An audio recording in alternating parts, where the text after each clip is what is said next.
Good morning, and thank you very much for giving me the opportunity to talk about a passion of mine, our West Suffolk charity. If I said that you needed a vet, a psychiatrist, or a dentist, and you knew nothing about what they did, it would be very confusing. And my aim is to introduce you to the concept of a human-animal bond practitioner. We're here to explore the idea that pets need people, and from our perspective, it is absolutely obvious from all the research.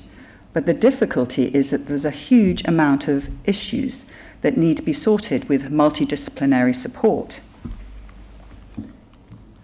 So I'm going to briefly introduce you to this concept of human-animal interaction, discuss the benefits, the origin of our practitioner approach, and then some case studies and how we might be able to go forward.